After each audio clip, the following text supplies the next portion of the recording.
নমস্কার বন্ধুরা, আমি Sanchita's SS stitching tutorial YouTube চ্যানেলে আজকে আপনার সাথে শেয়ার করব প্ল্যাকেট তৈরি করবার আরও একটা সহজ সুন্দর একটা টেকনিক। এখানে দেখুন 2.5 ইঞ্চি দুদিকের ফোল্ডিংটা বাদ দিয়ে এই রকমভাবে আমরা একটা ফ্যাব্রিকের উপর ক্যানভাস লাগিয়ে নিয়েছি। এটাকে ফোল্ড করে নিলাম। যতখানি ইঞ্চি আপনি গলাটা কাট চাইছেন সেই অনুপাতে এই ফ্যাব্রিকটাকে নিতে হবে। তো আমি এখানে একদম মিডিলে মার্ক করলাম, আর মিডিলে মার্ক করার পর এখানে আমি মোটামুটি 1.25 ইঞ্চিতে মার্ক করে দিলাম। এই 1.25 ইঞ্চিতে মার্ক করে দেওয়ার পর এখানে একটা সোজা সোজা স্টিচ করব এবং স্টিচটাকে লক করে দেব। এই রকমভাবে স্টিচটাকে লক করে দিলাম। দেখুন এই রকমভাবে দেবার পর আমরা এখানটাতে সুতোটাকে ভালো করে কাট করে নেব। একদম সুন্দরভাবে প্রপার সুতোটাকে কাট করে নেবার পর এই যে অংশটা দেখুন এইরকম আঙুলের সাহায্যে এই অংশটাকে বাইরের দিকে বার করে নেব। এখানটা স্টিচ হয়ে গেছে। এখানটা এরকম কোনা করে দুদিকের থেকেই আমরা এরকম ফ্যাব্রিকটাকে বার করে নেব। এবার একটা দিকের কোনাকে আরেকটা দিকের কোনার মধ্যে এইভাবে ফোল্ড করে ভেতরে ঢুকিয়ে দেব। প্ল্যাকেটের যে এই তীর চিহ্ন মতন যে অংশটা থাকে সেটা কিন্তু তৈরি হয়ে গেল। তো এবার এই একটা যন্ত্রের সাহায্যে স্ক্রুড্রাইভারের সাহায্যে এই কোনাটাকে ভালো করে বার করে নেব। এবার এই যে মিডলে আমাদের নেকটার আমি মোটামুটি এরকম দাগ দিয়ে নিয়েছি।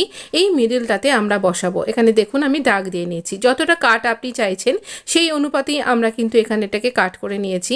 তো এই রকমভাবে একটা ভি কাট তৈরি করব। তার আগে প্রথম এখানে সমানভাবে দাগ দিয়ে নিলাম। নেবার পর এইখানটাতে যেখানটাতে প্ল্যাকেটটা বসানো হলো সেখানটাতে এইভাবে বসিয়ে নিচ্ছি। এই দেখুন এই প্ল্যাকেটের একটা দিক অংশটা বসালাম এই ট্রায়াঙ্গেলটার। তারপর এইখানে মাঝখান বরাবর আমরা এখানটাতে কাট করব। যেখানে বসালাম তার মাঝ বরাবর কাট করে দুদিকে এইরকম কোনা করে কাট করব। তাহলে আমাদের এই ফ্যাব্রিকটা ইজিলি ভেতরে টার্ন হয়ে যাবে। এই রকমভাবে এই অংশটাকে কাট করে নিলাম। নেবার পর এই যে কাটিং যে অংশটা এর ভেতরে ঢুকিয়ে দিতে হবে। কিন্তু দাঁড়ান, তার আগে আমরা এই রকমভাবে ভালো করে কাট করে নিয়ে আমরা এই ওপরের দিক থেকে পুরোটা রাউন্ড করে স্টিচ করে নেব। এই অংশটা প্রথমে এই ভেতর দিকে ঢুকিয়ে দিলাম। প্ল্যাকেটটা ইজিলি ঢুকে গেল। আর তারপরে এই কোনা অংশটাতে স্টিচ করছি এই রকমভাবে। আর তারপরে এখানে ছুঁচকে মিডল পয়েন্টে লক করে দেবো ট্রায়াঙ্গেলটার কর্নারটায়। আবার আরেকটা দিক থেকে এইভাবে ফোল্ড করে ভেতরে ঢুকিয়ে দেবার পর আমরা এখানে প্ল্যাকেটের আরেকটা ধার স্টিচ করে নেব। এবার যতটা ইচ্ছা আপনি এখানে সমান করে কাট করে নিন। আর এবার বাটন লাগানোর ইচ্ছা হলেও বাটন লাগাতে পারেন। আর একদম এটা ছোট্ট একটা ভি কাট করেছি আমি এখানে।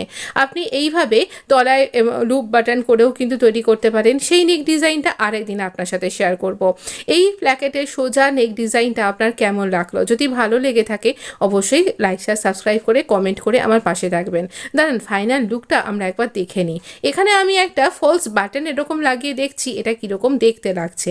তো আপনাকেও বোঝানো হলো বা আমারও নিজের দেখা হলো। এইরকম দেখতে লাগছে। ওই লাইটটা তো একটু এরকম দেখতে লাগছিল।